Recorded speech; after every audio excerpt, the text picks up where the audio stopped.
طبعا دي كمالة الحاجة اللي عند علاء خيري، وزي ما انتوا شايفين احنا واقفين قدام علاء خيري، ورانا بالظبط المتحف، متحف المركبات الملكية، وهناك اهو مترو مسبيرو اللي انا مشاورة عليه، ده مترو مسبيرو، وادي المتحف، وادي علاء خيري في وش المتحف على طول. لازم اجيب لك كل حاجة في المكان اللي انا واقفة فيه، علشان لو هتروحي بكرة تلاقي كل حاجة من دي موجودة بإذن الله، واحسن كمان، لان كل يوم الأسعار بتنزل عن اليوم اللي قبله بفضل التصفيات الجميلة اللي احنا شغالين فيها.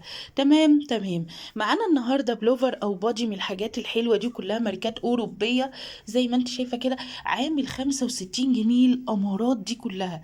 والله العظيم أنا واقفة قدام ماتيريال بيتكلم من جماله يا بنات، حرفيا بيتكلم، يعني حاجات ما فيهاش غلطة وما فيهاش ديفو وما فيهاش اي حاجة، غير كلها حاجات ماركات وجميلة جدا.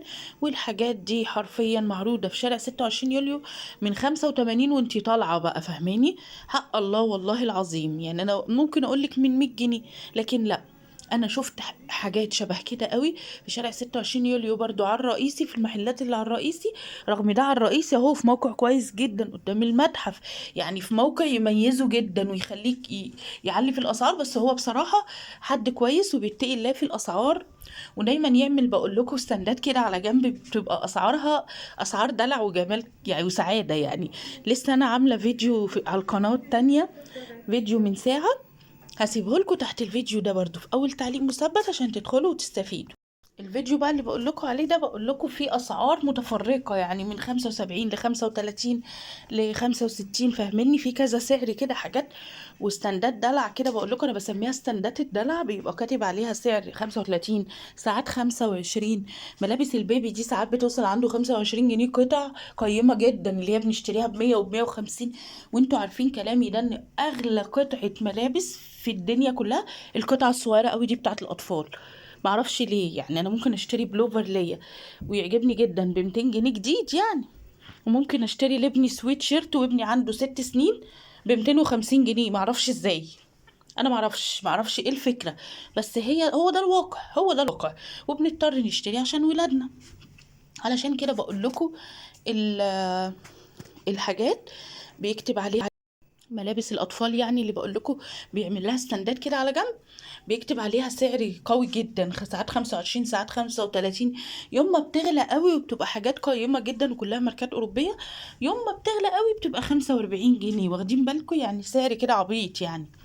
فعشان كده بقول لكم الأماكن اللي أقول لكم روحوها، يعني أنا عايزة كل حد بيتفرج عليا يبعت كده يقول لي لو سمحت أنا عايزة أشتري كذا كذا، ايه افضل مكان اروحه في الوكالة؟ بكل امانة هرد عليه، بكل امانة. انا ليه عاملة 3 قنوات؟ ليه؟ انا عندي 3 قنوات. ليه عاملة 3 قنوات؟ علشان عايزة انشر الفكرة في مصر كلها، وفي يوم من الايام ان شاء الله، ان شاء الله لما الفكرة توصل مصر كلها، في يوم من الايام كل مصر هتدعي لي ان انا وصلتها للمكان المظبوط اللي تشتري منه بدون اي مجاملات، بالامانة. يعني انا مره في حد في الوكاله زعل مني لاني شاف فيديو وشافني وانا بقول في الفيديو بتاعه على على اسم محل تاني الناس تشتري منه كذا. انتوا فاهميني؟ انا بالنسبه لي يعني معلش ملوش حق يزعل، ليه؟ انا ولا باخد منه ولا اي حاجه، ولا انا بقول كلمه صدق بالامانه، فاهميني؟ فعشان كده بجد بجد عايزاكم تستفيدوا. نسينا برضو ودخلنا في الغميق من غير ما نذكر الله، لا اله الا الله سيدنا محمد رسول الله، وكمان نصلي على حضرة النبي عليه افضل الصلاة والسلام. معايا ما يا ربكم محدش نام مني بس، واحنا عمالين نتكلم ونحكي حكايات وروايات، تمام؟ طبعا لو انتي لسه اول مرة بقى بتشوفي قناتي، ولسه قناتي بقى معدية عليكي كده بالصدفة، اعرفك بنفسي، انا اسمي شيرين كمال، اعوذ بالله من قولة انا.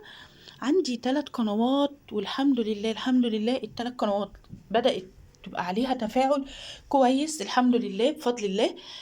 وانا كل ما القنوات هيبقى عليها تفاعل كويس، مش فرحتي هتبقى بأي حاجة غير بإني الفكرة عمالة تتوسع وتوصل لناس كتير، وهو ده مدى سعادتي في أي حاجة بعملها. يعني مش فكرة مادي، ولا فكرة، ولا أي حاجة غير معنوي.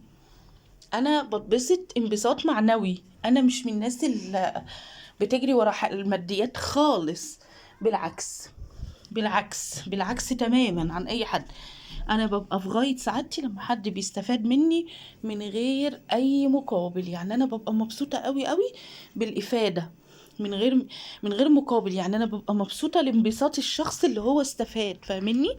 بس فلو عايزة تشتركي وتنوريني، او لو حضرتك عايز تشترك وتنورني، على راسي من فوق. كل يوم بلف الوكالة بجيب لكم الأسرار والخبايا كلها.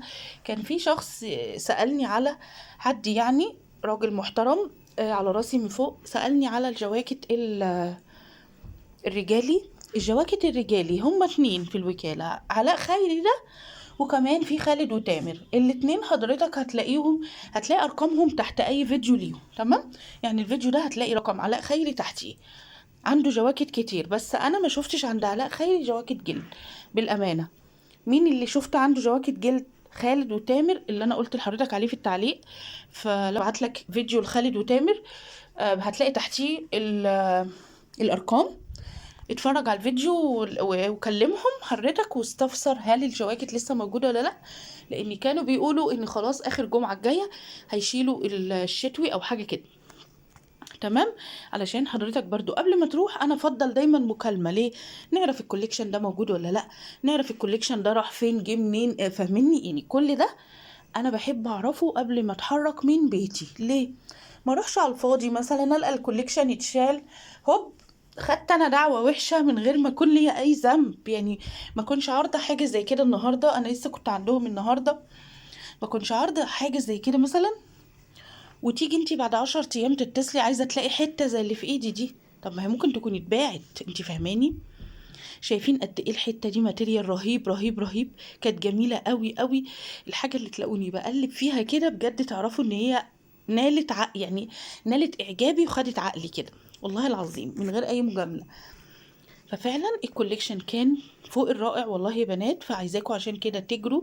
شايفين علاء خيري لازق فيه كشك مكتوب عليه من فوق كده فوري، عشان لو هتيجي عند قدام المتحف المركبات الملكية ده، طبعا هتلاقي قدامه استندات كتير الناحية التانية. طب احنا نعرف علاء خيري منين؟ هو لازق فيه كشك اهو مكتوب عليه فوري، فاهماني؟ اهو حتى الشيبسي وراك اهو الحاجة يعني. فالدنيا سهلة جدا، وهتوصلي عنده على طول. اقرب محطة مترو ماس بيرو، بتوصلي عند محطة مترو ماس بيرو هتلاقي المتحف. اول ما تنزلي من المحطة هتلاقي المتحف ابيض كده، مبنى ابيض باين جدا. هتتمشي كده بس من عند المترو لغاية عنده. المسافة اللي انا صورتها لك حتة صغيرة قوي، تكاد تكون يعني ما جابتش 60 ثانية، فاهميني؟ ما جابتش. حضرتك هتيجي عند البوابة السوداء بتاعت المتحف وتروحي معدية الناحية التانية على طول، أنا كده وصلتك عند علاء خيري بالظبط، من غير ما تقعدي تدوري وتقولي يا ترى ده يا ترى ده، طب هو فين، طب أعرفه منين.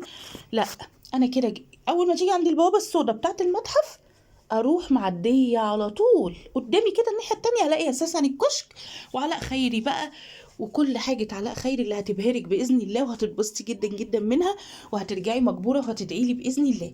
يا رب اللي بيتفرج يكون عمل لايك للفيديو فضلا منكم وليس امرا. اديكم شايفين الحاجات بتتكلم من روعتها وتستاهل 100 لايك. اعملوا لايك بقى للفيديو وشيروا فيديوهاتي يا بنات مع اخواتكم واصحابكم، علشان قنواتي تتحرك شويه على اليوتيوب، واحس كده يعني احس كده ايه ان انا عملت حاجة جابت نتيجة، فاهمني؟ النتيجة المعنوية صدقوني والله العظيم احسن بكتير من 1000 نتيجة مادية. يعني انا شايفة ان المادة دي شيء مش هو ده اللي نسعى له. لا، انا الحاجات دي في يوم من الايام هتبقى صدقة جارية، ان انا عرفت الناس الاماكن دي، وان انا عملت عمل يعني يسعد الناس ويعرف الناس كل الحاجات الحلوة دي. واكيد حتى لو على مدى السنين ممكن حد يتفرج على فيديو يقول ياه دي كانت بتعمل فيديوهات حلوة او بتاع، ربنا يتقبل منها، دي ست كويسة. الحاجات دي هتفرق كتير جدا جدا معايا حتى لو بظهر الغيب. ربنا يا رب يسعدنا جميعا في حياتنا ويحفظنا جميعا لينا لنفسنا ولأولادنا. تمام تمام. كنت معاكم شيرين كمال من فيديوهات الوكالة، واحنا في اخر الفيديو يا رب تكون فيديوهاتي بتعجبكم، ويا رب تكون خفيفة دايما على قلوبكم. شايفين البلوزة دي من ورا قد ايه كانت حلوة، وفيها قصة كده من تحت بزراير، شكلها جميل جدا. ويا رب تكون خفيفة على قلوبكم. لو خفيفة على قلوبكم ما تنسونيش يا بنات شيروا الفيديوهات، وادي المتحف اهو قدامكم، وادي علاء خيري والدنيا كلها قدامك. كمان اعملي لايك للفيديو، والسلام عليكم ورحمة الله وبركاته.